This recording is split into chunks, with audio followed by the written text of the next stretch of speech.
A gente lançou a Stark Bank. Nenhum fundo brasileiro queria a gente. E aí eu fiquei um mês nos Estados Unidos, falei com 30 fundos, tomei pés de 29. E eu encontrei um cara, falou, cara, o que você tá fazendo é diferente. Aí num café, eu levantei 10 milhões de dólares. E aí vários fundadores legais entraram no nosso cap table. Joey do Airbnb, o Arashi, fundador do Dropbox, Dylan da Figma, fundadores muito legais, que vai dando validação. Depois que a gente levantou o Series A, triplicou o volume, assim, 300 milhões mês, passando pra 1 bi mês. Eu tinha trago um fundo que o cara conhecia muita gente famosa e era amigo pessoal do Jeff Bezos. Ele queria mais espaço no Series B. Eu falei, cara, seguinte, só te dou mais espaço se você trouxer o Bezos. Dá seus pulos. E o cara deu os pulos. Ele me conseguiu entrevista lá. E aí eu apresentei. Ela me mandou um e-mail e falou, olha, o Jeff aprovou, a gente vai seguir com o investimento. Eu me senti o Deus na terra, cara. Fiquei feliz demais. Rafael Stark. Jeff Bezos, dono da Amazon, fez o primeiro investimento em uma empresa startup brasileira. A fintech Stark Bank acaba de receber 45 milhões de dólares. Rafa, você trouxe o dinheiro do homem. O cara é engenheiro, formado no ITA, Esquece. programa pra caramba, fez um banco. Is Rafael Stark. He is the founder and CEO at Stark Bank.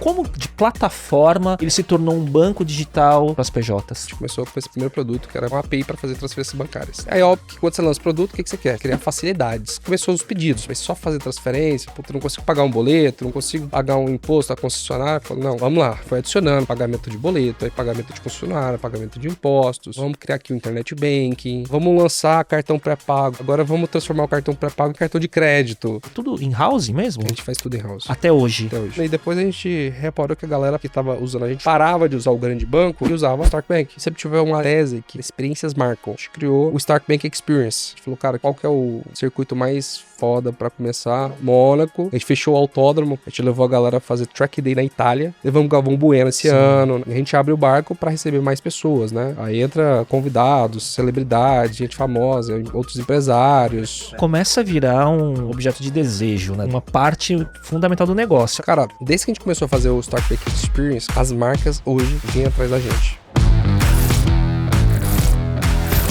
Fala pessoal, um dos principais aprendizados que eu tenho aqui no Talks by Léo, conversando com grandes nomes que estão transformando diversos mercados, é que a transformação digital é o denominador comum em todas as indústrias. Todo mundo sabe que o mercado está mudando cada vez mais rápido e a capacidade de se adaptar é o que vai separar os líderes de quem vai ficar para trás. E é por isso que hoje eu trago uma recomendação, que na verdade é mais uma curadoria das parcerias do Talks by Léo que eu realmente acredito.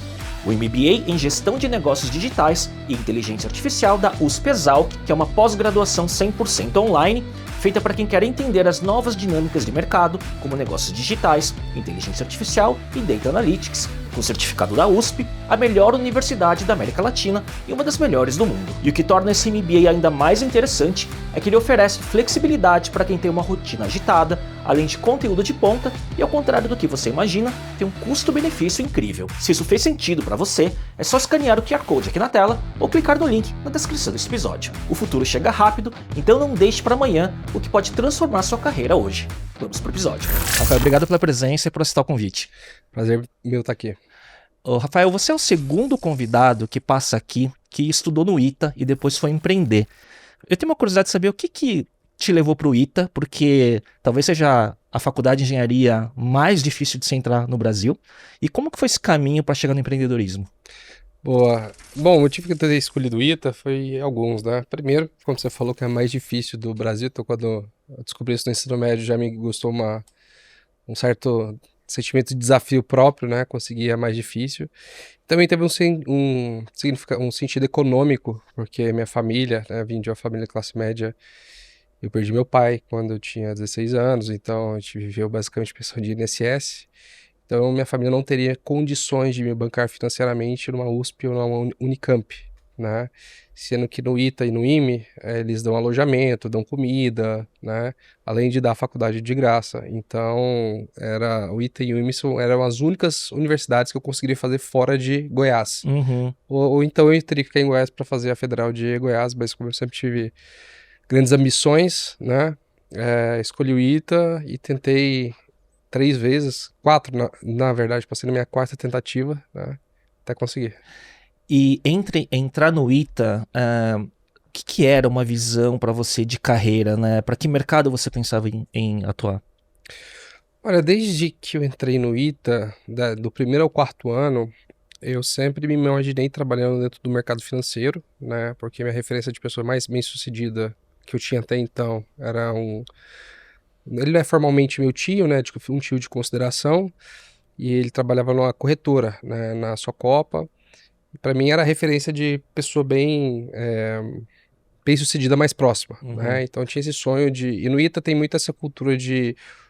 Na época, né? Ou você vai virar militar, ou você vai trabalhar na Petrobras, fazer um concurso, ou você vai para trabalhar em consultoria McKinsey, bem compre, ou você vai trabalhar em banco de investimento, Sim. né? Que é Goldman Sachs, Credit Suisse. Normalmente eram essas as principais vertentes ali dentro que se falava, né? Com mais frequência.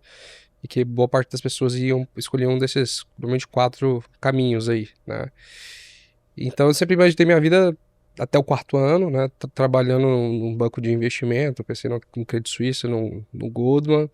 Aí eu pensei, puta, eu vou trabalhar os 10 primeiros anos da minha carreira, né? Ali, e depois vou abrir minha asset e fazer alguma coisa assim. Isso foi até o 4º ano de faculdade.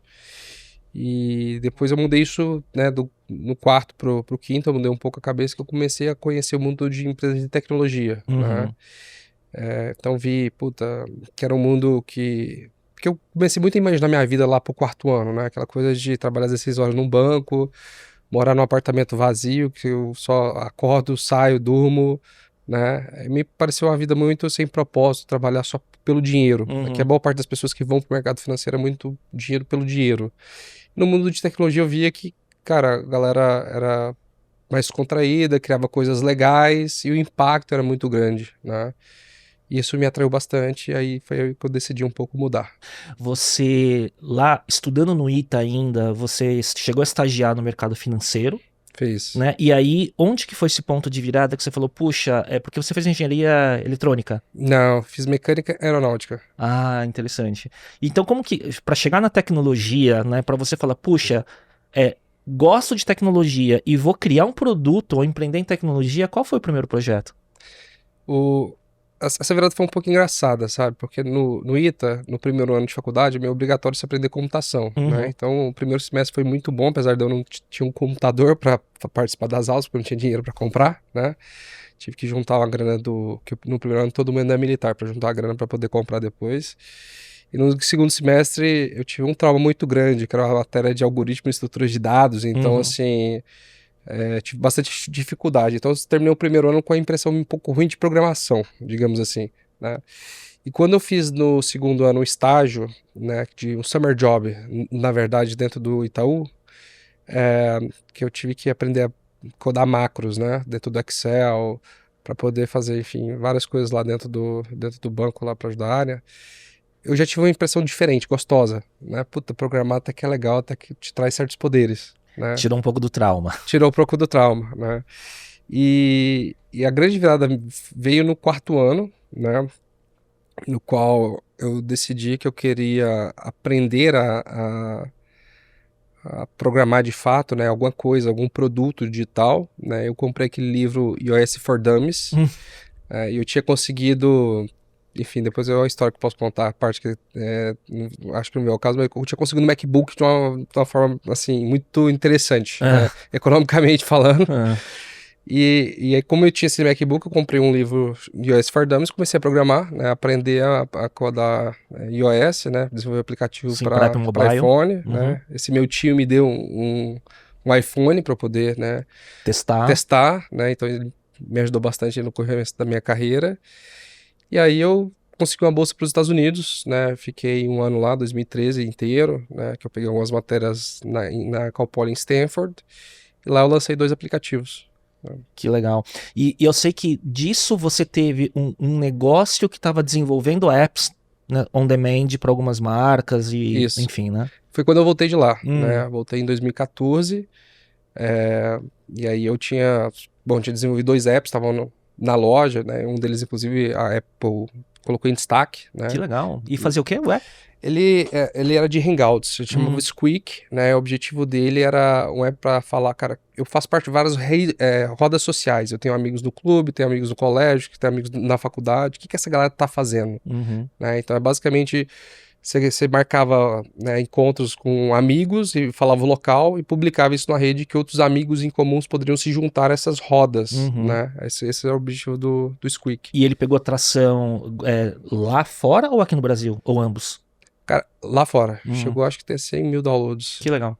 Né? Mas assim, eu tava sozinho, então era um projeto que ainda era o Rafael desenvolvedor, não era o Rafael empreendedor. E você tinha um sonho que esse app ia ter um go-to-market, um crescimento? Sim. Então eu não tinha, digamos, capital, eu não tinha esse conhecimento para levantar dinheiro, eu não tinha conhecimento de empreendedorismo para atrair pessoas e montar um time, né? Era mais um lobo solitário ali, né? Então por isso que o projeto acabou dando errado. Mas o vírus pegou no sentido do gostinho de criar algo, né, e ir pro mercado. De criar. Então, quando eu voltei em 2014, eu criei eu comecei a publicar, né, em redes de amigos, em redes pessoais e pessoas que eu conhecia, mandar e-mails, falar, olha, eu sei criar apps, criei 2, estão aqui na loja, se vocês tiverem projetos, me chamem, né? E aí me chamaram para o primeiro projeto, aí eu descobri que eu precisava emitir nota, né? Descobri que eu tinha que abrir uma empresa, né? Aí eu tive que abrir minha primeira empresa, que foi em 2014, chamava Hummingbird Product Studio, né? Que é para desenvolver software, né? Principalmente aplicativo iOS, na época, né? Que era o meu ponto forte. Abri CNPJ, acho que em março de 2024, né? Esse CNPJ eu comecei com uma... 2014. Em 2014, perdão. Esse CNPJ começou como um MEI, né? Em 2015 estourei esse MEI bastante, que MEI na época acho que era 50 mil ano, né? Em 2015 4 mil mês, né? Já estourei para 300 mil, a primeira nota que eu emiti. Já virou de MEI para simples e foi indo. Eu tive que virar para Ireli, né? Sim. E depois, em 2018, virou uma SA. Né? Que legal. E você chegou a escalar para um headcount de quantas pessoas na época? Começou comigo em 2014 eu e meu computador. E em 2018 eu tinha 16 pessoas. Que legal. Basicamente uma empresa de serviço, né? De desenvolvimento de apps, né? 100% desenvolvedores, né? Então a gente fazia tudo, né? Aplicativo iOS, Android, site, API, né? Tudo que alguém pagasse a gente pra fazer, a gente aprendia e entregava. E você, em algum momento, na Hummingbird, você chegou a identificar, puxa, eu estou prestando serviço, mas aqui eu estou enxergando demandas que podem eventualmente virar produto, estou identificando problemas de mercado que se criar um produto ele pode resolver. Chegou a esse momento? Eu te falo isso porque tem um outro empreendedor que eu sou muito amigo e admiro muito, que é o Eric Santos, que é fundador da RD Station, né? Sim. Que antes da RD ele tinha uma empresa de desenvolvimento de app mobile, né, para iOS, né? E isso 2009, 10, 11, no início da App Store, né? E ele era meu fornecedor, né? Ele fornecia apps para minha empresa, né? E daí chegou um momento que ele falou, puxa, eu tô vendo uma demanda de criar uma suíte de automação de marketing digital que virou a RD Station, que foi vendido para TOTVS, né? Mas eu digo isso porque quando você está desenvolvendo, você começa a identificar a oportunidade de mercado de criar um produto, né? Não, assim, no começo da Hummingbirds, eu não tinha essa busca que você está falando, mas mais para frente, no terceiro ano, eu já comecei. Porque o que acontece? Quando você começa uma empresa, né, principalmente ali, eu estava me formando, me mudando para São Paulo, né, eu descobri que era pagar um aluguel. Até então eu morava com a minha família, fui pro ITA, então não pagava nada, e cheguei com o dinheiro que eu tinha juntado ali durante a faculdade ali desses projetinhos, né, que eu fiz em 2014, eu me mudei para São Paulo comecinho de 2015, então tinha 5 meses para pagar aluguel e comida, né? Então ali a minha preocupação no começo da empresa era só vender para poder ganhar dinheiro para poder pagar o aluguel. Sim, né? sim. Então aceitava tudo e tudo mais. Mas depois de um tempo, né, que a empresa foi estruturando, foi escalando o negócio, contratando aqui, aumentando o faturamento e tudo mais, o que todo empresário quer é aumentar o faturamento, né? Sim. E eu via claramente que tinha, no meu modelo de negócios, que para eu vender mais, eu precisava de alocar times específicos, porque muitas vezes os projetos eram muito complexos e não davam para eu compartilhar desenvolvedores. Então, muitas vezes, quando eu vendi para empresa grande, né, igual eu vendi para o Banco Paulista, para a Nextel, eu tinha que alocar desenvolvedores exclusivos. Perfeito. Né? Virando quase um body shop, né? Então, assim, para eu vender mais, eu precisava de contratar mais desenvolvedores e escalar com pessoas, principalmente desenvolvedores, isso seria uma escala cara. Sim. Então, claramente, assim, eu saí do faturamento, sei lá, de 40 mil ano em 2014 para 3, 4 milhões em 2018, um puta crescimento. Né? Então, eu via que eu podia chegar em, sei lá, 5, 10, 20 milhões de faturamento, mas por conta desse modelo de negócio que eu precisaria de pessoas, com certeza eu ia estagnar em algum ponto. Sim, e o mercado ficando cada vez mais inflacionado para desenvolvedores, E, né? e empresas de tecnologia querendo contratar próprios e não terceirizar, né? Que é um movimento que eu percebi depois, né? Mas, de toda forma, eu via que tinha essa trava de escala, e por eu ter vivido um pouco no Silicon Valley, de ver as empresas americanas, etc. Então, assim, eu sabia que eu tinha que escalar com um produto próprio, com máquinas e com pessoas, né? Então, foi aí que lá pro terceiro ano da Hummingbird, eu comecei a estar mais aberto, cara, o que que eu posso achar uma necessidade, né? Para daí eu criar um produto digital e poder escalar com esse produto digital e que não dependa, né, para eu atender uma pessoa, 1.000, 10.000, 1 milhão de pessoas, do tanto de funcionários que eu tenha. Né? Acho que foi aí que começou a busca, e também porque eu já tinha experiência já criando vários produtos digitais. Sim. E tem também o fator de... Como é que eu vou falar isso? Às vezes, quando você está criando um produto para terceiro, você tem que fazer o que o cara quer para agradar, para poder receber. Exato. Mas não necessariamente é o que você acredita que seja o melhor. Sim, né? sim. E eu sempre fui um cara muito de produto, de criar, de pensar, de me colocar na experiência do usuário. Eu não tentava muito desenvolver o que o cara queria, eu tentava entender o problema dele. E da tua visão. E na minha visão, criar uma solução que resolvesse o problema dele. Né? Então eu fiz isso bastante dentro da Hummingbird. Então, assim, junta um pouco essa frustração de talvez não criar o melhor possível, porque, enfim, o cara não era um cara de produto, não tinha aquela visão e que eu tinha que agradar o ego dele. Entrar essa questão de escala dentro do modelo de negócio e da minha experiência lá de ter criado o Squeak e tudo mais, que, cara, foi super legal. E aí, juntou todas essas características, eu falei, puta, eu preciso achar alguma coisa, um produto para poder escalar com ele. Foi aí que eu comecei a virar a chave, né? E aí, dessa virada de chave, onde que foi a identificação de um produto que ia atender o mercado financeiro, né? Enfim, que foi o início para virar o Stark Bank? Olha, a virada, eu tava buscando, né? E uma coisa que eu sempre acreditei é, onde tem muita reclamação, tem muita oportunidade, né? Então, sempre foi muito atento, assim, o que as pessoas reclamam, o que elas não gostam, o que elas estão insatisfeitas, etc. E, óbvio, que tem que ser um mercado que seja grande, né? Sim. Normalmente, em mundo de tecnologia, a gente tem 3 modelos, né? Que eu sempre, quando eu converso com outros founders, né? Principalmente mais iniciantes, eu tento perguntar para você se encaixa em qual modelo, né? Que tem, basicamente, você vê alguma coisa que deu muito certo lá fora, né? Um unicórnio lá fora, nos Estados Unidos, na Ásia, né? Na Europa, e você tropicalizar o modelo. Então é algo que deu certo lá fora, então pode dar certo aqui. Perfeito. Né? Então esse é um modelo que temos alguns exemplos disso.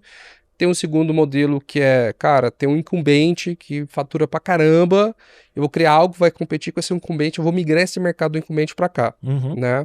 E normalmente com inovação e tecnologia, né? Isso. Sendo mais eficiente, etc. E tem o terceiro modelo, que é o mais difícil de todos, que quase todo founder que eu converso se coloca nesse modelo, que é o mais difícil de todos. É você criar um negócio do zero, que não tem benchmarking, que não tem modelo. Ideia original. E vai criar um mercado novo, por exemplo, Uber ou Airbnb. São os maiores visionários, né? Os mais visionários, mas assim, é muito difícil criar isso, é muito difícil criar um mercado, é muito difícil convencer os investidores, né, e pessoas a... Então é muito mais fácil você falar, olha, tem esse incumbentão aqui, eu vou trazer o mercado, ou tem tropicalizar uma ideia. Perfeito. É muito mais fácil. Então, eu tinha isso um pouco na cabeça, e eu fui abordado na época pela Colgate, né? E ela trouxe um desafio, que ela tinha uma área de qualidade muito fodida, né? E quando alguém reclamava de algum defeito de manufatura, etc., eles mandavam um produto na casa da pessoa. Então imagina se lá no interior do Piauí comprar uma escova e ela vir com algum defeito de fabricação e você não viu, e você liga lá no centro de atendimento da Colgate, ela atende, recepciona, entende, processa, vai lá, pega o produto, coloca no correio e te manda. Mas às vezes o frete pro interior do Piauí dá, sei lá, 10 vezes mais caro que o produto. Perfeito. Mas a cultura de centrada no cliente fazer eles fazerem isso. Que é uma puta empresa, né? Empresa que valoriza muito qualidade. Então essa excelência deles e etc. Então assim, além da mobilização deles interna lá, era muito complicada. Então o que eles falaram? Puta, vamos mandar um reembolso para a pessoa, que é mais fácil. Ele pagou R$10, vamos dar R$10 de volta? Perfeito, economizaria o frete e a pessoa compraria lá, se fosse o caso, né? Outra, né? Então facilitaria a vida deles, né? E quando eles abordaram, a gente foi indicado, né? A Hummingbird ela foi indicada por um parceiro nosso que estava atendendo a Colgate, e eu entendi o projeto, falei, puta, legal, vamos criar então um fluxo de aprovação, né, de pagamentos, etc. E a gente manda para um banco, né, liquida, etc. Aí eles falam, puta, legal, né, a gente está interessado, como é que a gente vai liquidar essas operações? E na época, eu como desenvolvedor, criando produtos digitais, eu estava muito acostumado a fazer várias integrações com empresas de tecnologia. Perfeito. Então, se eu precisava montar um app que ia ter rota, eu integrava com a API do Google Maps. Pagamento, a API do Stripe, né? Rede social, a API do Facebook. Eu falei, eu vou conectar com a API de um banco, né? Isso lá era 2018, né? Vou me conectar com a API de um banco, vou trocar informações de forma automática com esse banco, ele vai liquidar a operação, vai me dar um retorno e vou ali. E aí eu comecei a fazer uma busca, né? Quais bancos que teriam APIs? Esse 2018, nenhum. Né? Aí fui falar com fintechs, quem tinha? Ninguém. Aí fui falar com gateways de pagamento, tinha umas APIs, mas para receber através de cartão, não para transferências. Eu falei, puta, como... Antes de Pix também, né? Antes de Pix, né? Que vem o final de 2020. E aí eu falei, cara, como é que as empresas mandam 10 mil transferências? Porque não deve ser um ser humano logando no Internet Bank editando uma a uma. É impossível, né? Eu descobri, assim, um mundo muito antigo chamado KNAB, né? Sim. Que as empresas imputam manualmente dentro do ERP, o ERP cria um arquivo de texto em um formato muito esquisito, né? Um ser humano loga no Internet Bank e faz o upload. Upload desse arquivo, espera no dia seguinte, baixa um arquivo e joga no ERP. Para fazer conciliação. Para fazer conciliação e descobrir que ainda é o ser humano que muitas empresas que faz isso manualmente, às vezes descobre o padrão lá do arquivo, mete as transferências a mais assim, que não foi aprovada, fraude, né, rouba. Então, assim, várias complicações, assim, um negócio muito antigo. Eu falei, cara, uma empresa de tecnologia americana foda, que eu admiro, jamais faria dessa forma. Eu falei, então, assim, dado que ninguém tá fazendo isso, deixa eu fazer, né? E aí, óbvio que para mexer em dinheiro, a primeira coisa que eu fiz foi consultar um advogado, né? Um regulatório, né? Então, eu fui atrás de um advogado regulatório, ele me explicou, né? Eu trouxe o problema, o que eu estava pensando em fazer, ele me explicou o que é uma instituição de pagamento, normas do Banco Central, o que é o arranjo fechado, etc. Então, eu vi que dava para eu fazer, né? Ele bolou um contrato lá, aí eu transformei a Meireli no SA, né? Fiz uma transformação disso. E aí, acho que em final de julho de 2018, eu assinei, né, a transformação que a gente considera o aniversário da Stark, né, que eu transformei de Hummingbird Product Studio Eireli para Stark Bank SA, né, que eu assinei ali e protocolei lá na junta. E essa virada, você já tinha o nome e tudo mais, já pensou em tudo isso na virada da razão social, inclusive? Assim, escolher o nome foi bem difícil, tá? Não foi fácil, não. Mas primeiro eu defini o nome, depois eu fiz a conversão. E virou SA ao mesmo tempo com a mudança de nome. Exatamente. E você já enxergava que ao desenvolver... Porque você foi fazendo uma imersão, né, nesse problema que vocês identificaram, né? E aí você viu provavelmente a oportunidade, que não era só da Colgate, era uma oportunidade de mercado. Não, eu vi que eu poderia criar na época eu não queria criar um banco digital, né? Eu não imaginava criar um banco digital, acabou virando depois, né?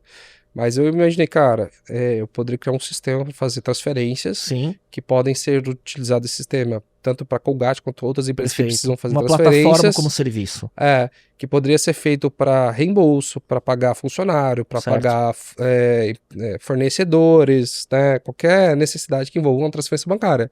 Eu fui olhar, cara, o Brasil faz quantas transferências bancárias por dia, por ano? O mercado endereçável é gigante. Gigante, né? Corporativo, né, no caso, né? Eu pensei, cara, e se eu processasse um pedaço do Brasil, quem sabe o Brasil criasse um sistema de liquidação de transferência super eficiente e processasse, cara, boa parte do Brasil. Eu falei, cara, isso é grande, né? Eu falei, a visão já era grande, né? Já nesse produto, né? Nesse produto. Eu falei, cara, parece interessante, eu vou criar uma API. Aí depois eu fui para MVP, né? Beleza, eu posso fazer? Posso. O regulatório diz que eu posso. Ninguém deu o produto, então a oportunidade de eu criar um mercado gigante. O próximo passo é fazer o MVP. Sim. Né?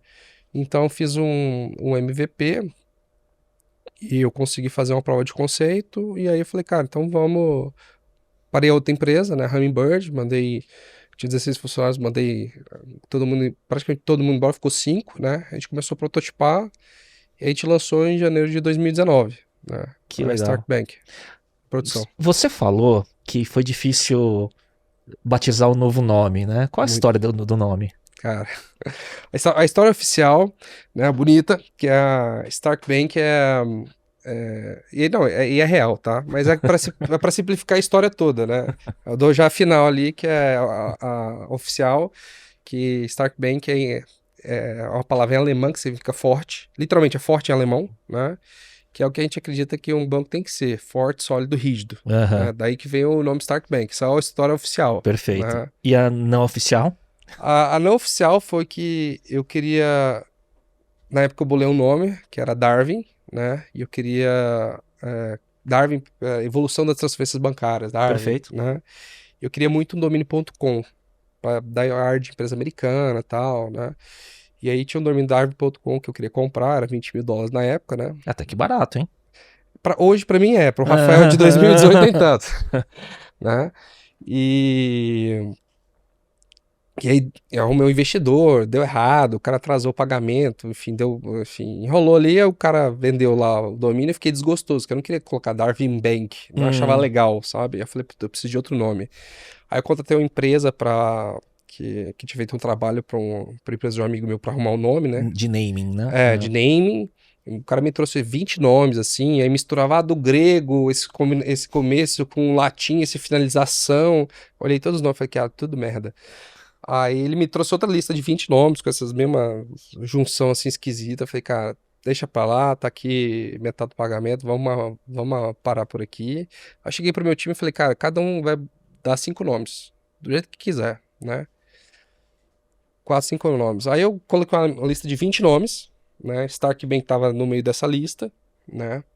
A primeira vez que eu vi Stark Bank, eu falei, cara, que nome merda, né? O que vai levar a gente a sério com isso? Lembra Game of Thrones, lembra Homem de Ferro, sabe? Tipo, não gostei.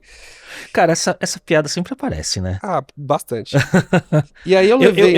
Eu segurei ela. Sim, sim. Eu deixei ele falar primeiro. Não, todo mundo, cara, você é fã do Homem? Eu falei, não, cara, não sou. Não veio por conta disso, não. Aí eu peguei esses 20 nomes, levei num público de 50 pessoas, que não eram nerds, né? Mostrei chamei um a um no canto, falei, cara, expliquei um projeto, sistema de transferência bancária e tal, me escolhe, vota 3 nomes aqui que você gosta, né? Aí fiz isso 1 a 1, né, com 50 pessoas, a Stark Bank ficou em segundo lugar, não lembro quem era o primeiro e terceiro, sempre me perguntam isso, né? Aí pelos 3 primeiros, né, olhei os 3 primeiros, Stark Bank em segundo lugar, falei, até que Stark Bank não é ruim, as pessoas gostam, né? Primeiro fator, as pessoas gostam. Aí depois eu fui ver, StarkBank.com eu posso comprar, tava $2 mil. Falei, cara, consigo pagar isso daí. 20 mil não consigo, mas 2 mil consigo, né?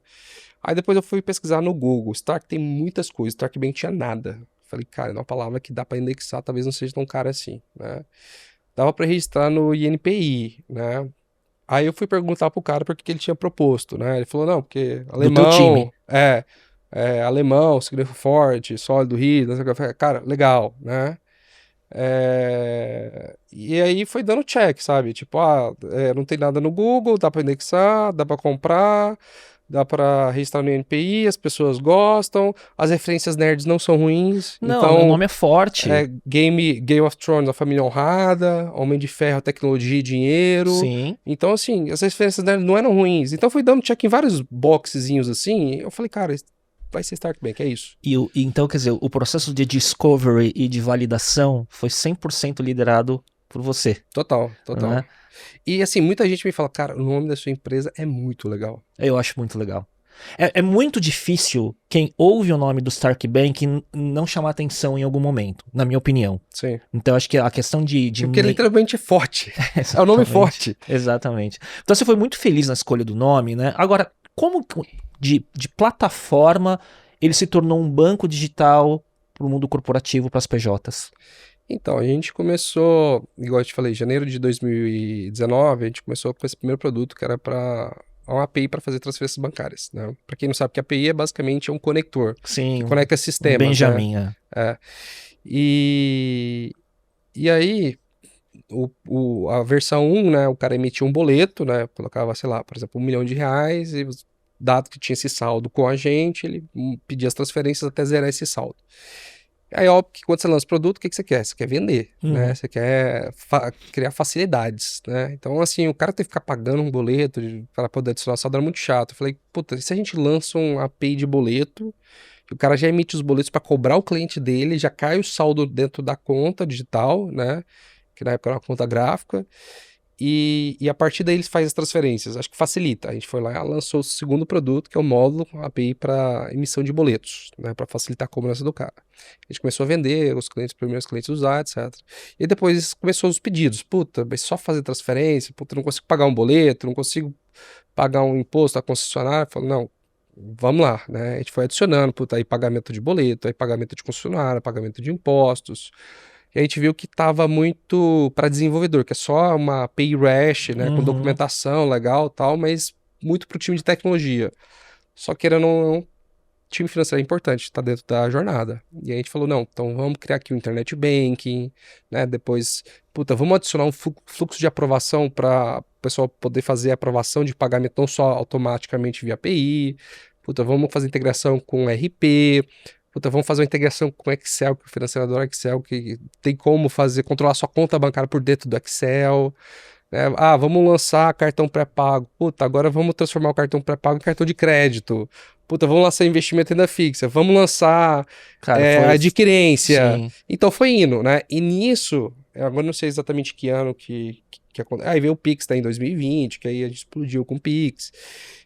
Então foi de adicionando e adicionando, e depois a gente reparou que a galera que estava usando a gente parava de usar o grande banco e usava o Stark Bank. Perfeito. Né? Então tinha aquele bancão tradicional, eventualmente, como banco principal, e você foi crescendo, você era uma feature. A gente foi comendo pelas beiradas. Perfeito. Você era uma feature que foi crescendo até o momento que ele estava usando mais a sua plataforma do que o próprio banco. Isso. Agora, só uma dúvida, né? Eu sei que vocês foram crescendo nesse processo todo, né? Com uma cultura muito de eficiência, de alocação de capital, muita automação, headcount baixo, né? Vocês foram crescendo organicamente ou tiveram rodadas logo nesse momento também? Cara, na verdade, a captação nossa foi muito difícil, né? Muito difícil. Começou comigo, colocando dinheiro proprietário, tudo que eu tinha feito lá na Hummingbird, né? Depois eu achei meu primeiro investidor anjo, né, que final de 2018, começo de 2019. Depois a gente fez um seed com a Iporanga e a Norte, né? Eu fui para o YC. E aí depois que eu saí da YC, eu falei, não, agora eu vou captar, né? Aí rolou pandemia, né? A gente foi o bet da pandemia, né? A gente deu muito azar, que ia fazer, depois que você faz a aceleradora da Y Combinator, eles fazem em março, né? No finalzinho de março ali, que tinha todos os fundos ali, né? Chamam de Demo Day, etc. Sim. E aí, no meio de fevereiro, rola a pandemia, né? Então, aí a gente, bom, enfim, aí eu demorei mais 1 ano e meio, né? Isso a gente, assim, crescendo exponencial, né? Crescendo exponencial para conseguir levantar nosso Series A, porque nenhum fundo brasileiro queria a gente, nenhum. Então a gente ganhou pés dos principais fundos brasileiros aqui, né? E aí eu falei, cara, eu não sei o que tem de errado comigo, com a empresa, mas eu preciso captar, né? E aí eu fiquei 1 mês nos Estados Unidos, né? Que foi em julho de 21, né? Falei com 30 fundos, tomei pés de 29, né?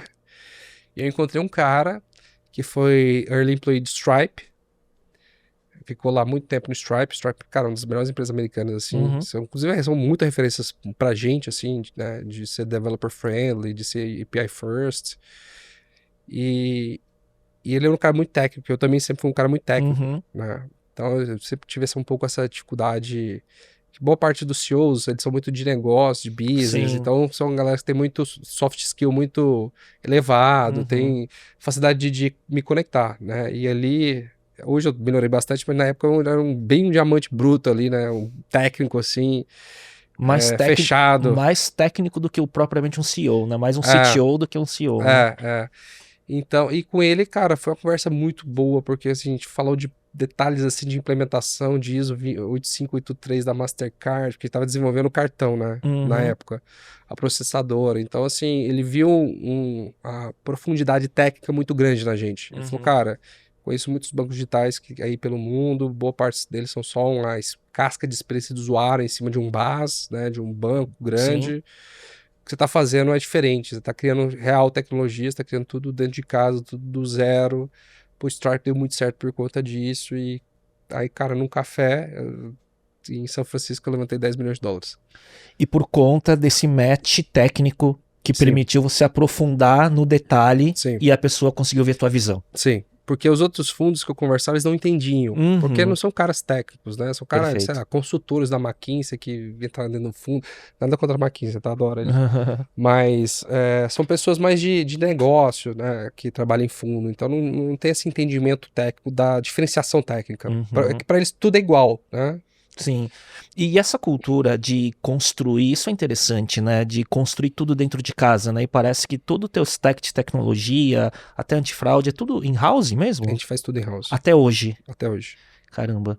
E dessas rodadas todas, desse momento nos Estados Unidos, que nessa conversa levantou esses $10 milhões, eu sei que vocês passaram por algumas rodadas e também de ser, acho que a única startup brasileira investida pelo Bezos Sim. Expedition do Jeff Bezos, né? Só pra você ter noção do tanto que a gente faz coisa em house, a biblioteca de criptografia que a gente usa, a gente fez em house, né? É pública, open source, né? Que a gente usa um protocolo chamado ECDSA, que é usado pelas criptomoedas, né? A gente publicou open source e é uma das bibliotecas mais usadas do planeta de ECDSA, principalmente pela comunidade de cripto. Quer dizer, não só criou dentro de casa, como abriu A para gente tem todo o mercado. coisas open source, sim. Que legal. E essa história da Bezos Expedition investir em vocês? Cara, é uma história muito legal.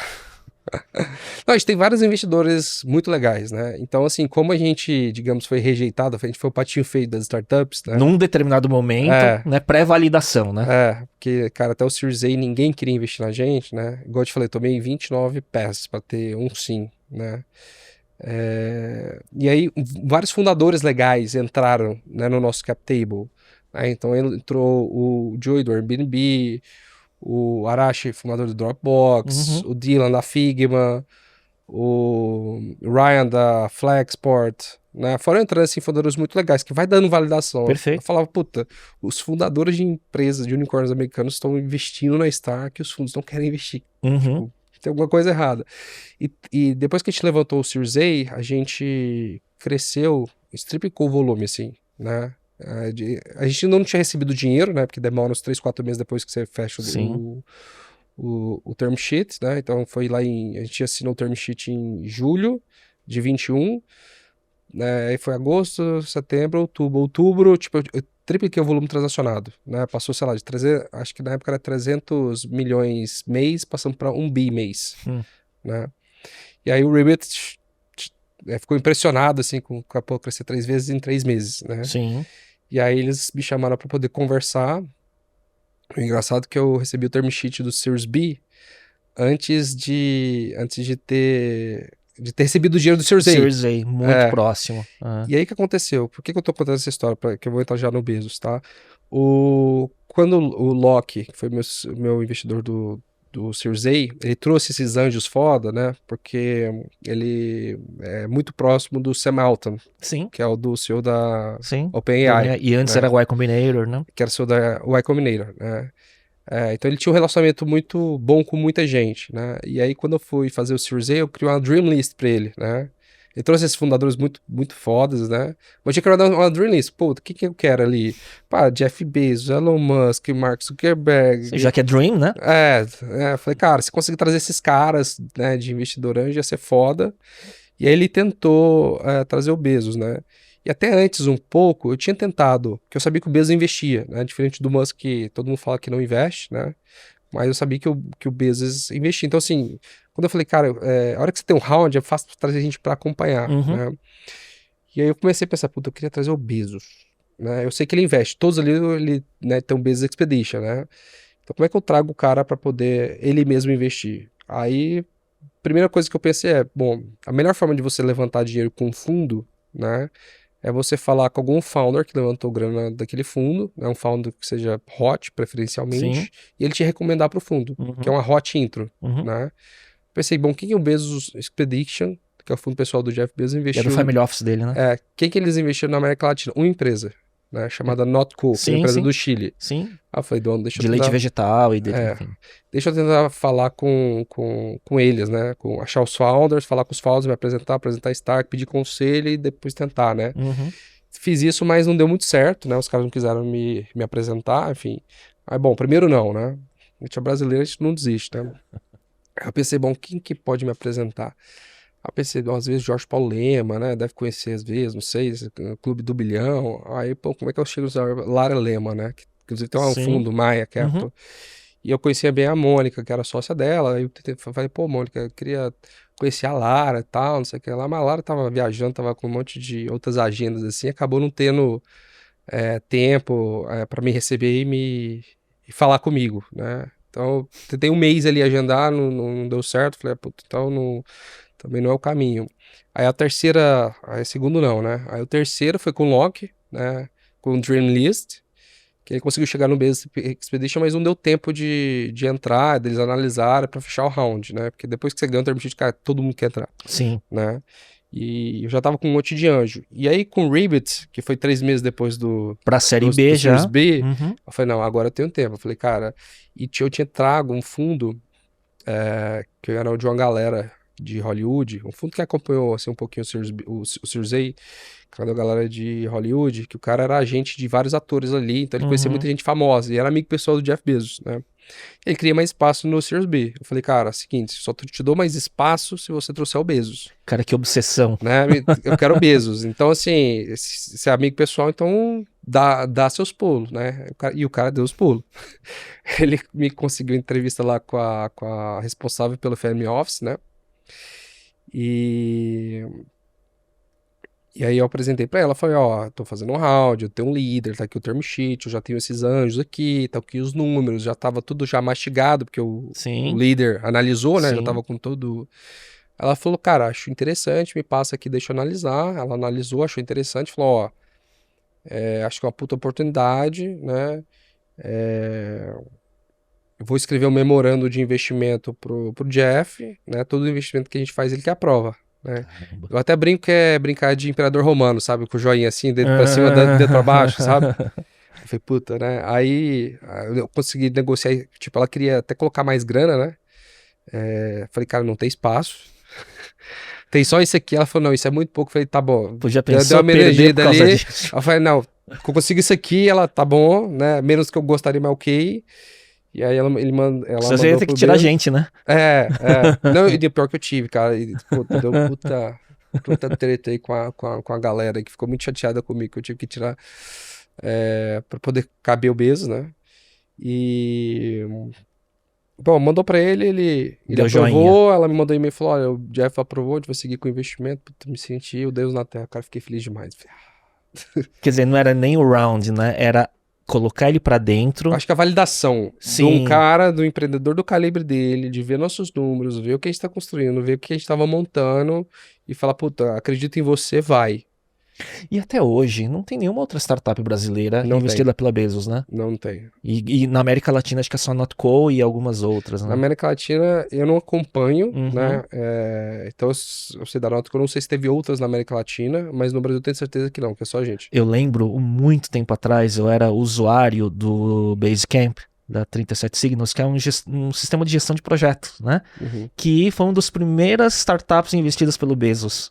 E eles batiam isso no peito. Nós fomos investidos pela Bezos Expedition, né? Sim. Então é um carimbo muito importante para os empreendedores que admiram, né? Sim, cara, um cara que criou a empresa de 1 trilhão. Sim.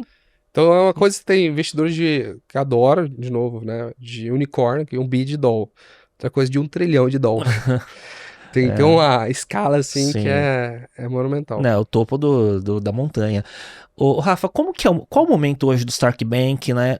Como que vocês estão posicionados, com que produtos, com que tipos de clientes vocês estão atuando? Qual o status hoje? Boa. A gente tem 2 empresas, né? Não sei se você ou quem está ouvindo a gente é familiar, mas hoje a gente tem 2 empresas, né? Uma chama Stark Bank, que é um banco digital, né? E outra chama-se Stark Infra, que é uma empresa de infraestrutura financeira. Né? Então, vou falar um pouquinho da Stark Infra, que é menos conhecida, eu já volto na Stark Bank. A Stark Infra a gente lançou em 2022, né? Qual que foi a ideia da Stark Infra? Que é um pouco paralelo com a Amazon e a AWS. Perfeito. Né? Então a Amazon é uma empresa de varejo, né, que vende muita coisa, precisava, né, criou o cloud para poder atender o crescimento dela, só que ela criou o cloud de certa forma que atendesse a Amazon, tinha um poder computacional e começou a abrir para outras empresas consumirem esse mesmo poder computacional. A Stark Bank e Stark Infra é muito parecida. Ela tem um banco digital, esse banco digital precisa fazer operações financeiras, precisa conectar com o Banco Central para fazer Pix, TED, precisa conectar com a Mastercard, com a Visa para trocar mensageria de cartão, etc. Então eu preciso de core bancário, preciso de APIs que suportem um banco, né? Eu falei, cara, eu não queria usar ninguém de mercado, falei que eu vou desenvolver isso do zero, né? Só que eu vou desenvolver de uma forma que a Stark Bank seja um cliente da Stark Infra, né? Então, por isso que eu falo que é paradigma a Amazon AWS. E aí, em 2022, a gente criou a Stark Infra, que a ideia é ser a AWS para instituições financeiras, né? E então a Stark Infra faz, né? Desde para quem a instituição quer ser participante do arranjo do Pix, né? Como participante direto e indireto, as mensagerias que precisa junto ao Banco Central, né? Não só de Pix, TED e outras, cabine reserva, que é meio que internet bank para controlar sua conta junto ao Banco Central, PSTI, que é basicamente rede, que o Banco Central não usa internet, ele usa uma rede privada, né, iniciador de pagamento, ledger, enfim, tem vários módulos que instituições financeiras precisam para poder operar. Né? Então, por isso que eu falo que é a AWS das instituições financeiras. Essa Stark Infra, a empresa está crescendo assim muito, né? A gente está com 26 clientes, 26 instituições, né? Ela vai crescer esse ano, né? O faturamento 2,5 vezes a receita do ano passado. Caramba. A gente acabou de anunciar, né? Anunciou essa semana o Felipe, eu contratei para ser o CEO da Stark Infra, ele ficou 11 anos no PayPal do Brasil, né?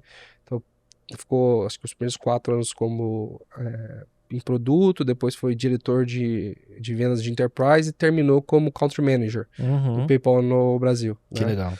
E aí eu trouxe ele como CEO, então, para poder acelerar a venda de Stark Infra, então a gente quer vender não só para outras fintechs, para outras IPs, SCDs, etc., mas para bancos também, ajudar a modernizar os bancos. Sim. Com infraestrutura financeira de ponta. Porque você tem toda aquela questão de legado, né, em bancos tradicionais. Mainframe, etc. Sim. Então o core dos caras não é infraestrutura, né? Muito legal. E o Stark Bank hoje posicionado para PJ médio e grande? Isso. E aí, o que temos, né? O Stark Bank é um banco digital, né? Hoje temos 1.000 clientes, então acaba que o perfil são empresas maiores, até porque a gente começou com o primeiro produto, né? Que é a base de tudo, são as nossas APIs. Então não tem como... Uma API é muito boa para processar muitas das transações, seja para muitos pagamentos, ou para muitos recebimentos, ou para os dois. Então acaba que fica mais sexy para quem é maior, tem mais complexidade. Porque para padaria do São Manuel, ele quer tudo com clique, é mais experiência de usuário. Perfeito. Que não... Agora a gente evoluiu bastante, né? Em relação a isso, mas no começo não era muito nosso core, experiência de usuário. E o SMB vai pro banco digital que tem a melhor usabilidade simplificada, vamos dizer assim. Que né? vai dar crédito, o cara precisa de outro rotativo, dia a dia. Então, assim, a gente não começou com o nosso core sendo crédito nem experiência de usuário, né? Então, a gente acabou que, historicamente, a gente traiu muito a empresa, né? Áreas, né, que você tinha perguntado. São empresas de tecnologia, né? Desde startup, quem está começando a ter unicórnios. Temos, cara, mercado de cripto em massa. Hoje, usa a gente tem e-commerces, cara, tem escola, tem agora as bets reguladas, a gente abriu esse ano, né, para eles poderem ter conta, tem fintechs, né, então tem uma gama, uma variedade de indústrias que a gente atende. E esse core tecnológico que é desde a origem deve ser um diferencial muito grande, né, para você estar com esses clientes desses perfis, né? Então, para entregar excelência, sim, porque o que acontece? Não adianta nada se a pecinha no meio do caminho dá falha, né? Porque hoje não tem ninguém entre a Stark e o Banco Central. Não tem ninguém entre a Stark e a Mastercard e a Visa. Né? A gente faz tudo de ponta a ponta. Então, com isso, eu consigo garantir a entrega. Porque se eu tenho um provedor, né, e se esse provedor dá falha, consequentemente eu vou dar falha. E ele é um fator que eu não controlo. Sim, você não tem nenhum middleware, né? Você vai direto. Então, pô, a gente acabou de fazer onboarding da 99, né? Que saiu legal. Que era um dos maiores clientes aí de um provedor de base, que não vou citar o nome, né? porque estava, enfim, insatisfeita, muito, né, processo de muitos desafios operacionais, né, porque o provedor dava muita falha, e a 99 tem um volume gigantesco, né, atende todos os taxistas do Brasil todo, né, e veio pra gente agora, cara, zero downtime, zero problema, assim, o volume deles a gente absorveu muito bem. Integrou, fez onboard, já fez tudo. Já fez tudo, estão rodando 2 semanas em produção com volume 100% full. Que legal. Né? Então, agora, cara, vem a Bradesco, vem Itaú, pode vir que não tem problema não. Tá validado, né? Mais uma chancela, Mais né? uma chancela. Muito bom. Ô, Rafa, de um tempo para cá também, né? Porque você começa com esse core tecnológico, traz essas grandes empresas, né? E você falou, né? A gente não começou pensando na experiência do usuário e tudo mais. Só que, né? De um tempo para cá, vocês começam a colocar muito foco na marca, no marketing, né? No CX também e tudo mais, né?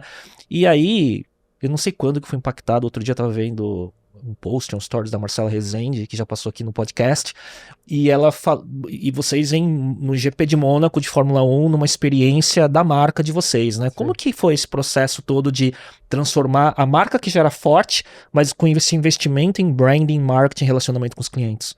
Eu acho que assim, historicamente, dos 5, a Stark hoje está com 7 anos, né? Então os primeiros, digamos assim, 5 anos e meio, assim, né, quase 6, a gente investiu basicamente zero reais em marketing, né? Pra não falar que era R$0, era, sei lá, R$2.000 por mês, né, em ads, alguma coisa assim. Então, tipo, você se garantia no produto, né? Sempre foi muito produto e tecnologia. Sim. Sempre tive essa visão americana que o melhor produto vence. Perfeito. Né? Só que a gente não está nos Estados Unidos, o público brasileiro é muito diferente do público americano. O americano é muito aberto a testar e coisas que possam melhorar a performance dele, né? Ele é muito de testar, porque ele é muito competitivo e quer ser o melhor. O brasileiro já não, né? Os executivos aqui no Brasil já tem uma pegada um pouco diferente, cara. Ele não mexe no que tá dando certo. Ainda mais em grande empresa, né? Eu posso me fuder e perder aqui meu cargo de executivo. Sim. Então, assim, não quero mexer muito, não quero tomar riscos. Estou confortável onde eu estou. Tem aquela piada, nunca ninguém foi demitido por ter contratado a McKinsey, né? Exatamente. Né? Inclusive, na Hummingbird, eu ouvi uma dessa, né?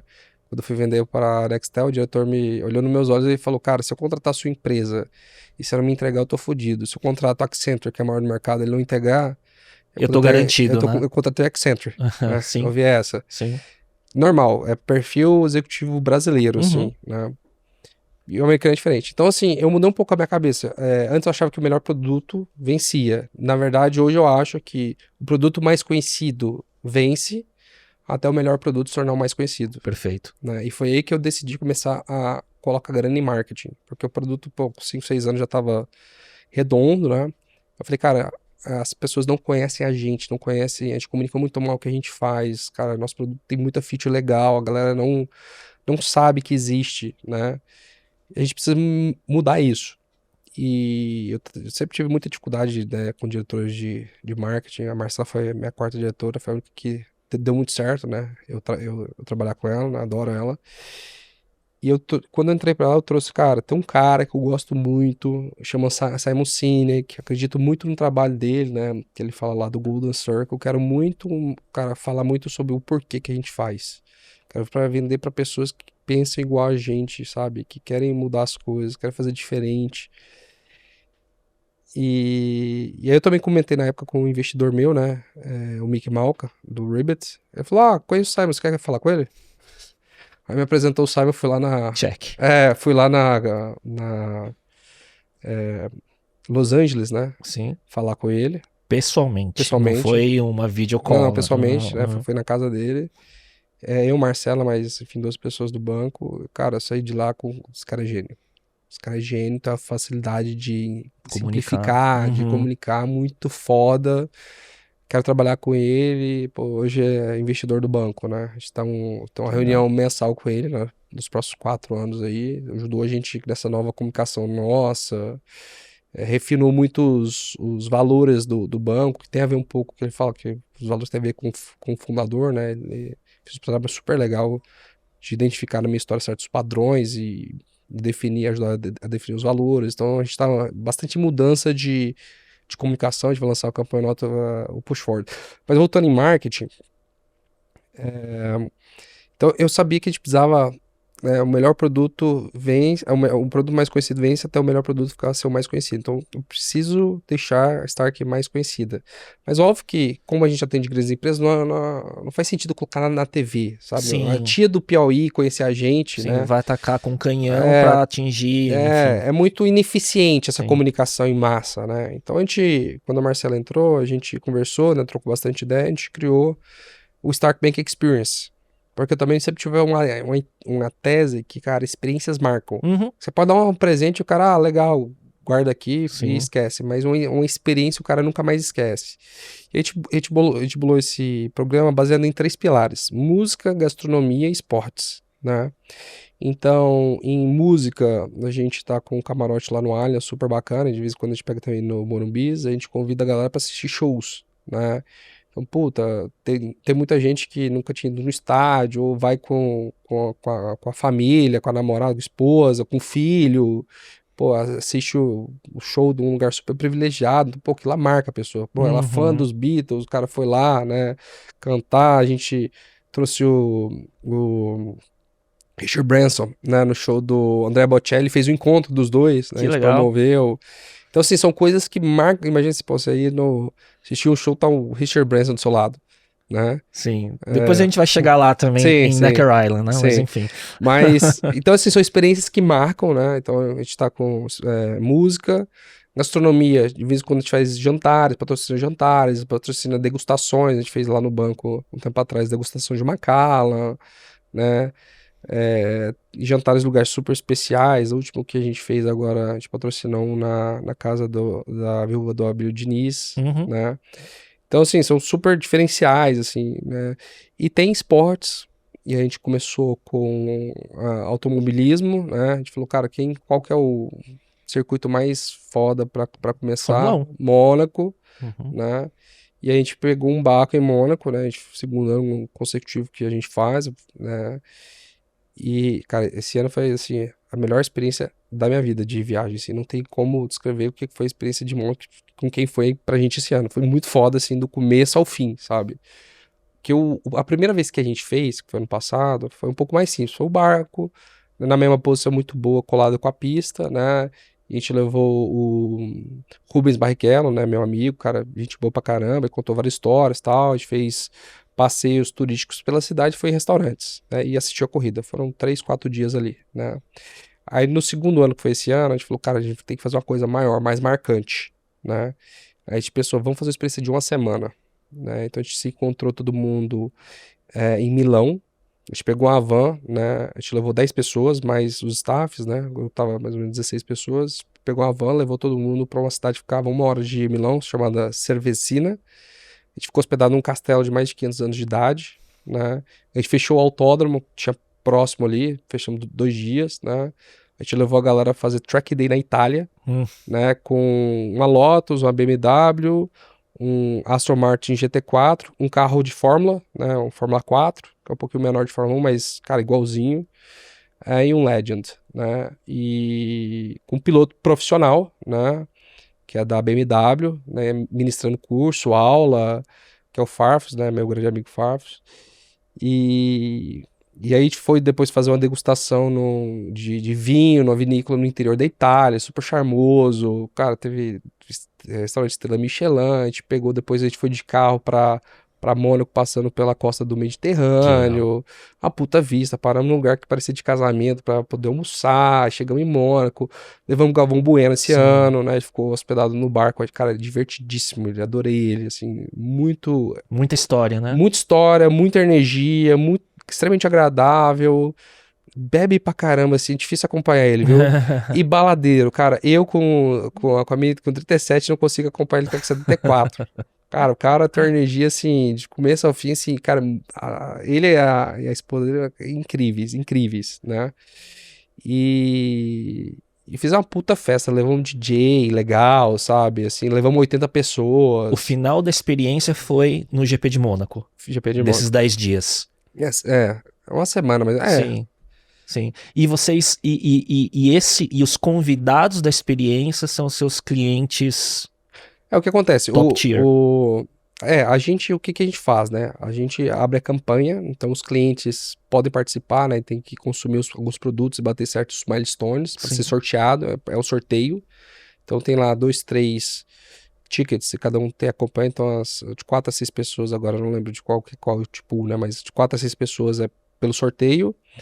E tem mais outras dois convites que dão 4 vagas, vem de um programa de relacionamento, que pode ser cliente já ou prospect que a gente está interessado em fechar, né, para ele conhecer um pouco o nosso trabalho também, né. E aí a gente fecha esses 10 pessoas, né, com isso, né, e essas 10 pessoas têm experiência como um todo, né, começando de segunda a domingo, né, com tudo pago pela gente, né, hotel, transporte, comida, etc. A única coisa que a gente não dá é avião para ir para lá, né, porque cada um escolhe o meio que quer ir. Mas lá essas 10 pessoas têm tudo pago. E na festa, né, do GP, que é sexta, sábado e domingo, a gente abre o barco para receber mais pessoas, né? Aí entra convidados, celebridades, gente famosa, outros empresários. Que é uma grande festa, né, naquele momento. Né? Que aí teve 80 pessoas dentro do barco. Né? Agora, começa a virar com essa frequência e a evolução do Stark Bank Experience, começa a virar um objeto de desejo, né, daqui a pouco, né? Total. E começa a virar uma parte fundamental do negócio. Agora, você consegue tangenciar o retorno já? Já, total. Cara, desde que a gente começou a fazer o Stark Bank Experience, com esses 3 pilares, o que eu reparei as marcas hoje vêm atrás da gente para fazer coisa junto, né? Isso é muito legal. Sabe, por exemplo, dando alguns exemplos, né? O Google veio atrás da gente porque a gente ia patrocinar o BSV, né? O Brasil de Silicon Valley. Eles queriam dar um brinde escrito num lado Google Cloud e no outro Stark Bank. Quer dizer, a marca tá forte para gerar essas collabs, né? Eles vieram atrás da gente. Isso é muito legal. Eles propuseram, não foi a gente que foi lá atrás dele, eles vieram atrás da gente, né? Então, o iFood agora, né, a gente vai fazer em conjunto, Interlagos, estão querendo fazer Mônaco, né, deixa eu ver aqui, a Mastercard patrocinou, né, quis patrocinar com a gente Mônaco esse ano, e já veio fazer uma oferta pra gente fazer uma ativação lá em Interlagos. Então, assim, as marcas começaram a vir atrás da gente. Isso é muito legal. E fazendo essa collab até de investimento, né? Nessas ativações que estão sendo feitas, né? Então, assim, o que era, né? A tua crença de construção de marca e marketing mudou radicalmente com tudo isso que está acontecendo, né? E provavelmente o investimento na área de marketing e relacionamento está aumentando muito, né? Sim, e agora a gente está pensando agora em entrar em tênis também, né? O tênis, sem dúvida, fez uma cagada ter perdido o patrocínio do João Fonseca, que chegou pra gente o deal, né? E que ele foi pra XP, né? Mas era um valor muito alto, assim, a gente acabou naquele momento, Sim. né? Há um ano e meio atrás, assim, não achando que era um momento, né? A XP, enfim, mais capitalizada, né? Enfim, muito mais capitalizada. E tem os torneios, né? Não só os atletas, tem Rio Open, agora tem o torneio de São Paulo das mulheres, que vai ser na semana que vem, né? Do WTA. E aí a gente tá pensando agora abrir criar um tênis court, né? Em São Paulo, porque muita gente gosta de tênis. Sim. Achar quadra em São Paulo é muito difícil, né? E também as quadras novas que estão sendo tudo longe, né? Eu sei que aqui o Morumbi tá próximo, mas pra quem fica ali na Paulista é muito longe. Mas daí você pensa num nível de experiência Stark, né? Exatamente. Então a gente pegou numa puta área nobre, assim, que vai ser lá no Jardim América, né? Que fica bom pra todo mundo. Bem central, bem centralizado. Jardins. Bem centralizado, porque é perto pra quem tá na Paulista, perto dos tá clubes, na Faria né? Lima, perto dos clubes. Então, assim, lugar extremamente nobre, a gente vai, cara, criar uma quadra, assim, fudida. A gente vai importar material, vai ser num material, assim, que tem bastante nos Estados Unidos, mas que é muito raro, né? Que a gente vai montar uma quadra de Hard True. Sim. Que é o Saibro Verde. Sim. Eu joguei, inclusive, eu fui em Miami esse final de semana com esse cara, é muito legal. Bem parecido com o Saibro. Saibro, sim. É lento e tal, mas assim, ele não suja igual o Saibro. É bonito, que é verde. É um verde muito bonito, então vai estar um puta jardim em torno da quadra. Quando que fica pronto? Cara, a obra é complicada, isso aí... Mas uma previsão realista. Cara, em menos de 6 meses. Em menos de 6 meses, com certeza. Até o começo do ano que vem, então. Né? E o legal também é que São Paulo chove muito. E diferente do Saibro, que chove e vira, né, barro, né? Que é feito de pó de telha, né? Pó de barro. O hard tool, como é de pedra, ele é permeável. Então, seca muito rápido, né? Com sistema de drenagem em 20 minutos, no máximo 1 hora, Sim. a quadra tá seca.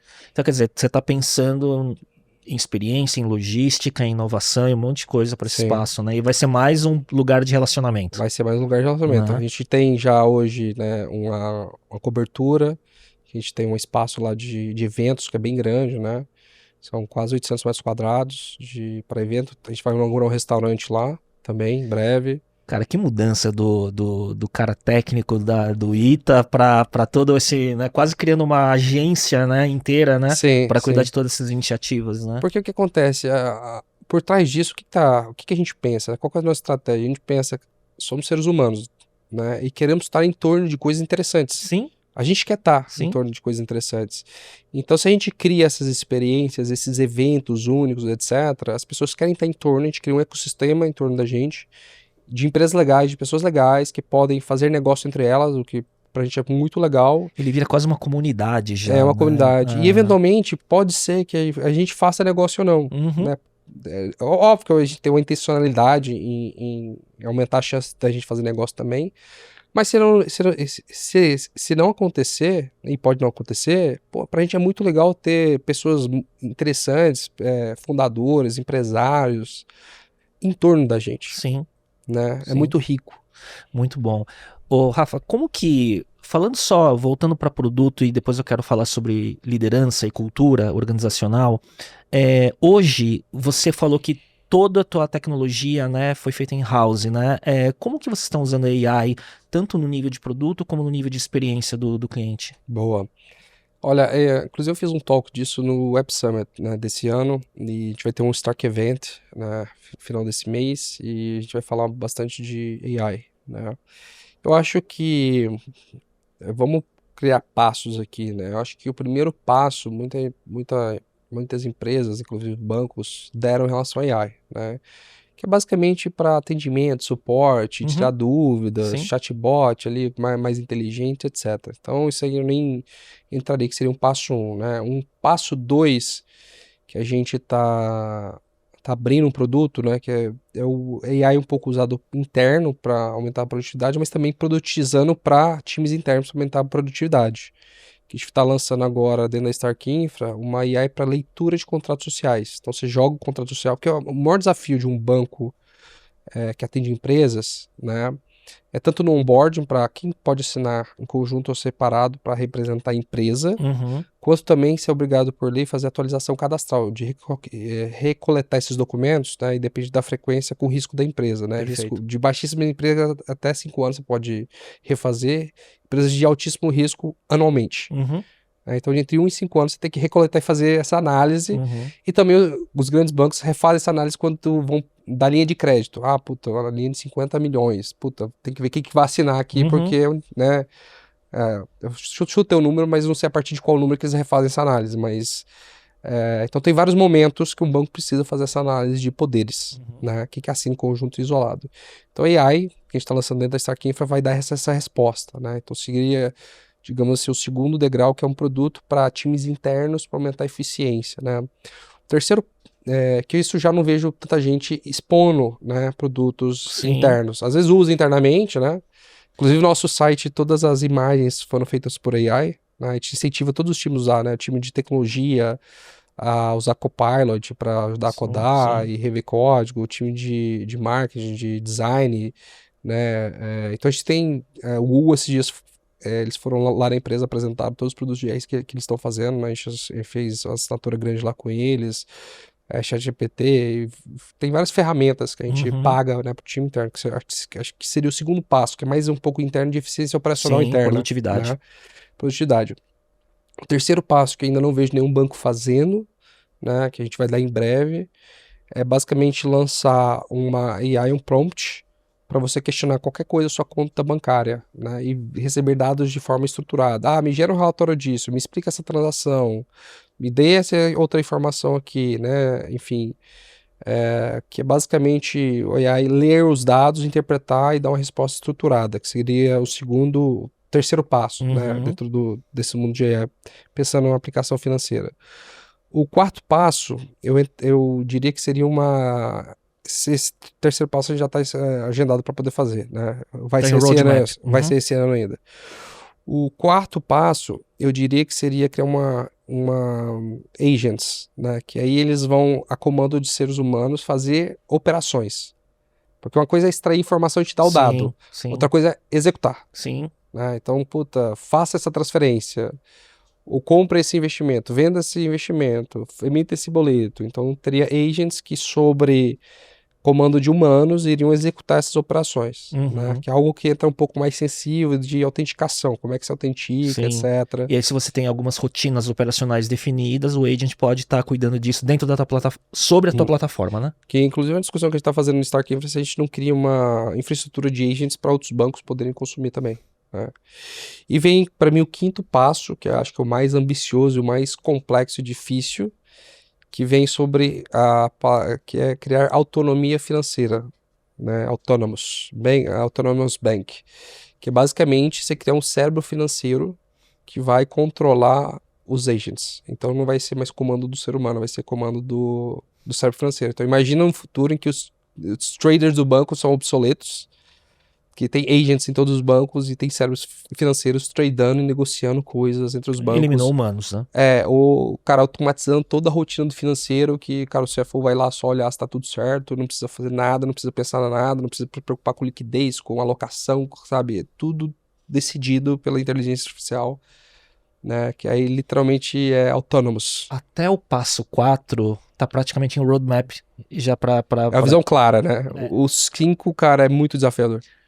Mas tem um norte ainda. Tem um norte. Tem uma visão. Então, assim, a minha visão, eu, Rafael Stark, acredito que no futuro os bancos B2Bs, eles não vão ser só digitais, mas eles vão ser autônomos. Muito bom. Muito bom para fechar esse capítulo de visão de futuro do Stark Bank. Tem uma pergunta que eu sou sempre curioso sobre estilo de liderança, né? E aprendizado sobre isso, né? Como que você se vê hoje como CEO versus o CEO que começou o Stark Bank? Como que foi sua evolução e quais são seus grandes aprendizados? Cara, eu mudei muito de lá pra cá, assim. Acho que quem trabalha comigo há bastante tempo pode atestar isso daí. Então, no começo eu era um cara muito técnico, né? Com soft skill muito baixo, né? E até no começo da minha jornada eu recebia muito feedback de ser arrogante, né? E isso foi muito ruim pra mim, porque as pessoas, quando elas te enxergam como arrogante, automaticamente elas não gostam de você, ou desejam mal pra você, ou querem te sabotar, né? E eu nunca entendi esse feedback, porque pra mim arrogante é aquela pessoa que você acha que é superior às outras. Uhum. E eu nunca me achei que eu era superior às outras. Então eu nunca entendi. Eu tive muita dificuldade de entender isso, né? Talvez por isso os fundos não tenham investido comigo, talvez tenha sido um dos fatores. Mas aí teve um amigo meu que me ajudou a entender, né? Que ele falou, cara, o seu problema não é que você é arrogante, as pessoas usam a palavra errada. Ou também chamam isso talvez de arrogância. O seu problema é que você é muito impressive, porque naturalmente as coisas que você faz é legal, sua fintech tá indo bem, você tá crescendo exponencialmente, você é um cara que entende de tecnologia de ponta a ponta. Então, naturalmente impressive, tudo que você tá fazendo, né? Só que você é pouco likeable, né? Você só fala de trabalho, você não dá risada, você não fala merda, você não, sabe... só quer falar de negócio, da Stark, resolver problema, solução. Então, você não é um cara like, não é legal passar tempo contigo ou ficar horas contigo. Então você não é muito likable.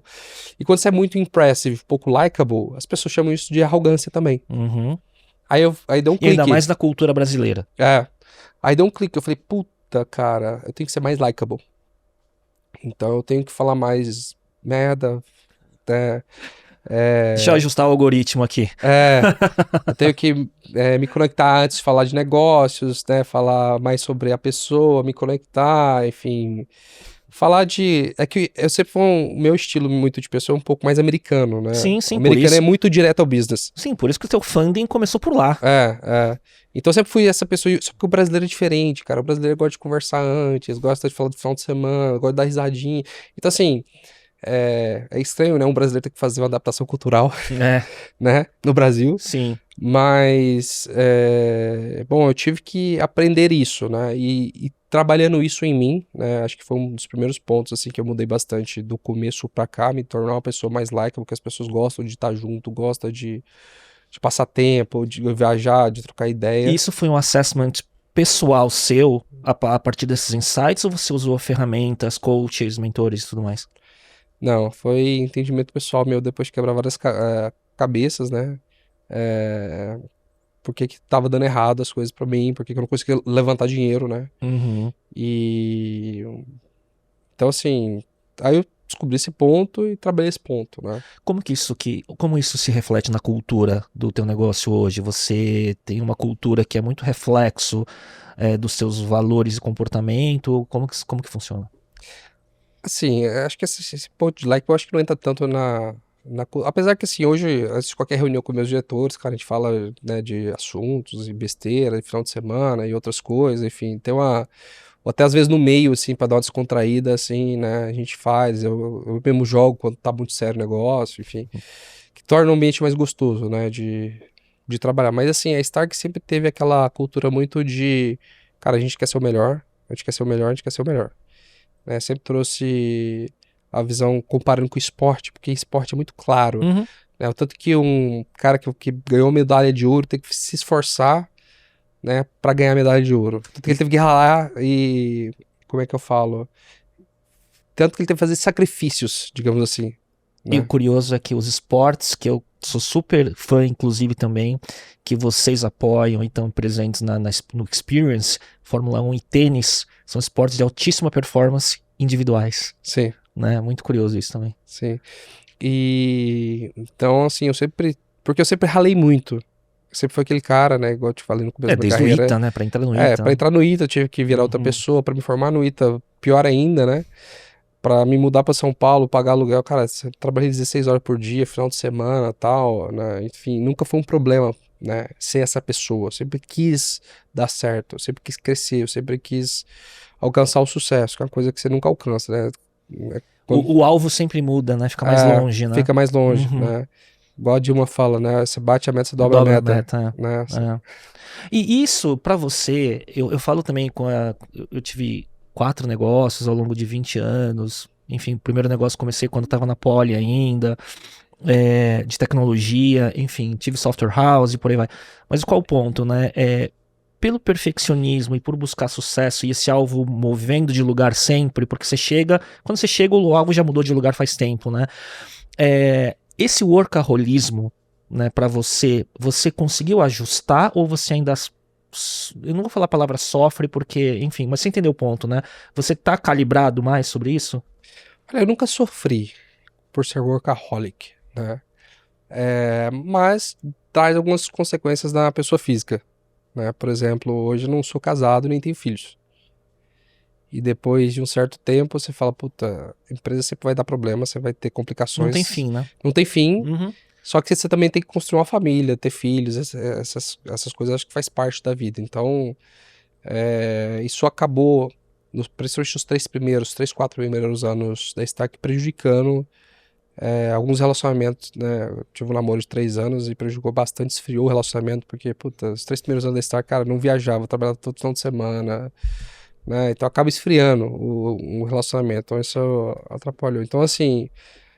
meu último relacionamento agora que eu terminei em janeiro também não deu certo, fiquei quase 2 anos com a pessoa, não foi por conta da Stark, porque eu já estava em outra fase que eu entendi que faz parte da vida também, o trabalho não tem que ser sua vida, tem que ser parte da sua vida, né? Apesar que durante a semana ainda continuo trabalhando, cara, se precisar 16 horas, zero problema, mas eu criei um pouco a política de tentar não trabalhar finais de semanas, e também fazer com que o meu time não trabalhe finais de semanas, né? Para que eles também possam ter, cara, vida, descansar um pouco, etc. Então eu tenho uma política de tentar não trabalhar final de semana e aproveitar um pouco o final de semana, viajar, passar tempo com os amigos, família, etc. Muito bom. E o que você... quais são seus hábitos e rotinas pessoais, assim, que você... Não sei se você tem alguma coisa para manter produtividade, o que faz parte do seu dia a dia? Cara, basicamente resolver problema. Já tentar ser o mais eficiente possível para resolver problema. Meu dia todo é falando com pessoas, né? Percebi que depois de um tempo o trabalho se era no celular, né? Você não precisa nem de computador se brincar, porque a apresentação você manda os outros fazerem, né? Você explica o que você quer, a galera faz. E então... se seguir o exemplo do Bezos, não para os slides, né? Esse é o objetivo, né? Então você não precisa de design nem nada, mas cara, meu dia basicamente hoje é falar com pessoas, né? Então eu falo com meu time, eu falo com clientes, de vez em quando falo com imprensa, ou com regulador, jornalistas, enfim.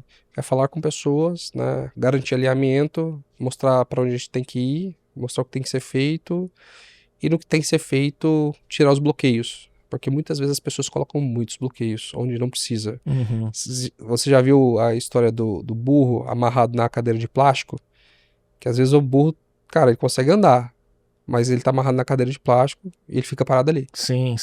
Porque ele acha que tá preso. Sim. Ele consegue andar, arrastar a cadeira e ir pra onde ele quiser. Sim. Mas se você amarrar o burro na cadeira, ele vai ficar lá. Então, às vezes, as pessoas empacam em certas coisas por crenças, né? Que não tem uma forma de resolver aquilo, ou que aquilo elas sozinhas não conseguem resolver, que às vezes você traz uma perspectiva diferente. Tipo, olha, esses problemas têm toda essa outra forma, ou você pensou nisso ou aquilo, né? Então, eu ajudo bastante meu time a desbloquear, porque meu objetivo é evoluir a Stark. Não, e com certeza, né, para esse seu estilo de gestão e tua visão, com certeza houve esse momento de construção dessa camada de liderança, né, para que esse ritmo continue, né? E eu sou muito detalhista, muito detalhista. Acho que, inclusive, o primeiro princípio da Stark, né, que o Simon percebeu, é read the fine prints, né, que quer dizer, né, cara, entenda todos os detalhes possíveis Veja as letras pequenas. Antes de tomar decisão. Eu sou muito assim, vamos fazer isso, mas por que quer fazer assim? Por que não assado? Por que é isso? Por que é aquilo? Me mostra isso aqui, me mostra, cara, eu entro assim, nível... E é em todos os assuntos. Pode ser desde a empresa, produto novo, etc, até, sei lá, a reforma da minha casa, ou, por exemplo, essa quadra de hard true. Cara, eu pesquisei tudo sobre hard true, até ler o manual, né, de manutenção lá de sei lá quantas páginas para poder entender sobre o material e porquê, da onde veio. Eu não só estudei hard true, mas Saibro, Rápida e Grama, né? Enfim, cara, todos os detalhes que você puder imaginar. E você, curiosidade, você faz skip level, isto é, você pula seu time de senior management e vai pra ponta, às vezes tá olhando coisas e vendo detalhes Às vezes eu passo na cadeira de desenvolvedor que eu nem sei o nome, não sei nem o que tá fazendo lá na empresa, olho o código. A tela. Falo, cara, o que você tá fazendo? Não gostei desse código, muda isso aqui assado, né? Ainda assim, né? Assim, de vez em quando, não é sempre que eu faço, né? Mas toda vez que eu faço, eu sempre acho coisas a melhorar, assim, com todas as áreas. 2 perguntas finais aqui. Você falou, né, sobre ir atrás do Jeff Bezos, né, do Bezos Expedition, para essa obsessão para eles entrarem no seu cap table na série B. Você falou que tem o Simon Sinek, né, como investidor e ajudando, né, a deixar o propósito da marca muito claro e forte, né? Falou do Richard Branson, né, que trouxe aqui para a experiência, mas que também eu sei que você foi para Necker Island, que é a ilha dele, né? Sim. E semana passada eu estava aqui com o Mário Augusto Sá, da NG Cash, né? E você falou que é muito amigo dele. Conta aquela história de Necker Island com o Mário, por favor. Boa. O Mário a gente se conheceu na Necker Island ano passado, né? Foi o primeiro ano que eu fui. Conheceu lá? Conheci lá, né? Conheci ele lá. E aí esse ano, de novo, a gente se encontrou lá, né? Que, cara, é um evento super legal, que reúne empreendedores lá, que ele mora lá eu adoro o Non-Verge, né? Que tem 70 empresas, Sim. Todos têm o Non-Verge, né? Sim. E aí descobriu que tem um país chamado British Virgin Island, e o cara ainda é britânico, né? E aí ele comprou uma ilha lá e fez de lá a casa dele, né? Ele controla tudo de lá. E aí tem esse encontro anual de empreendedores lá que é super bacana. E esse ano, né, eu demorei a confirmar, né, que eu ia. E aí o que acontece? Eles expandiram, que tinha a ilha principal, que é Necker, né, onde ele mora. E tem outra ilha dele também, né, que ele comprou também. O cara é bilionário, não tem uma ilha, tem 2, né? Inclusive a do fundador do Google é do lado da dele, né? E... Daqui a pouco vai ter um Stark Experience lá, né? Provavelmente, né? Quem sabe, né? Vamos trabalhar. A gente vai levar a galera pra ir pra Virgin Galactic. A gente vai soltar uma campanha. Que legal! Pra levar pra conhecer a Virgin Galactic, que é uma das 3 empresas do mundo que te leva para o espaço, né? Pra poder visitar, né? Aliás, assim, tem 3 empresas de tecnologia. Pensei que você ia falar da Blue Origin, que é do Bezos, né? Quem sabe também a gente lança a campanha com o Blue Origin, né? Vamos ver. Mas enfim, aí esse ano eu demorei a confirmar e acabei sendo alocado na outra ilha, né? Que era a outra, que não é a ilha principal, então... É a segunda chamada. eu pensei, puta, cara, eu queria estar lá na principal, porque a festa eu posso ficar até mais tarde, e eu não vou ter problema de barco, horário de barco pra ir e pra voltar, etc. Tarará. E, enfim, tava solteiro também, né? Falei, cara, acho que é mais estratégico eu ficar lá, né? E eu falei com o Mário, né? Falei, pô, eu tentei, eu não conheci ninguém pra poder trocar de quarto, eu descobri que o Mário ia. Aí eu falei, pô, Mário, você não quer ficar lá no outro aí, não? Ele falou, pô, aí fodeu. E já era a segunda vez dele, eu acho. Era a segunda vez dele também. Aí eu falei, cara, se eu te der $10.000, você topa? Ele falou, pô, com $10.000 eu compro um Rolex. Aí eu falei, então compra o seu Rolex e coloca lá uma mensagem minha, pô, um querido presente do meu amigo Rafael Stark. E a gente fez esse deal. E ele cedeu o Ele lugar? cedeu. Que ele legal. cedeu, né? Ele ficou lá na outra ilha, né? Eu paguei lá os $10.000 dele. Não sei se ele comprou o Rolex, né? Mas tem essa história aí que, a princípio, virtualmente, eu dou o Rolex pra ele. Mário Augusto Sá, cofundador da NG Cash, também um banco digital muito focado em Gen Z, mas curiosamente esses 2 episódios foram sequenciais as gravações. Ele veio semana passada e você tá hoje aqui, então essa história foi bem legal de ouvir. E Rafa, última pergunta com toda essa rotina que você tem, né, liderando o Stark Bank, que tem muito chão pela frente, você tem tempo de se envolver em outras iniciativas de profissionais, como investidor, como mentor de outros empreendedores? Como que funciona? Cara, eu tô sem tempo. Vou te falar, a Stark suga, assim, bastante energia. Você pode ver pelos meus cabelos brancos. Sim, né? sim. Pela minha idade, o tanto de cabelo branco que eu tenho não é tão normal assim, né? Então, tô muito focado na Stark. Então, quer dizer, o lazer tá no Stark Experience, né? Nas iniciativas do banco, né? Fazer coisas com os clientes. Vai jogar tênis na quadra que você tá montando. Tô jogando tênis 2 vezes por Você semana. Pilota? De vez em quando, sim. Vou para o Autódromo fazer track day. Legal. Né? Então, tá melhorando, tá relativamente equilibrado. Umas 2, 3 vezes por ano esquiar. Então, tô tentando, assim, também trazer bastante esporte, né? Sim. Esse ano, começo do ano, inclusive eu fiz na Neckler a segunda vez, comecei a fazer kitesurf. Cara, é muito legal kitesurf, né? Falei, cara, o Richard Branson faz com 70 anos, pô, eu tenho que conseguir fazer. Com 30 e poucos tem que fazer, cara, tem que fazer. Ô, Rafa, cara, muito obrigado, foi um prazer conhecer toda a história e o quão profundo você mergulha em tudo que você se interessa, seu autodidatismo, né, no nível de estudar o hard true da quadra de tênis. Você vê. Foi um prazer, cara, muito obrigado, viu? Boa. E a gente vai acompanhar aqui os próximos passos e quem sabe daqui a um tempo a gente volta a falar para ver a 5ª etapa do AI implementada já, né? Bom, então eu quero agradecer a oportunidade de estar aqui, prazerzão, e obrigado pelo convite. Obrigado, Rafa. Obrigado pela audiência que chegou até aqui. A gente volta na próxima semana. Tchau, tchau.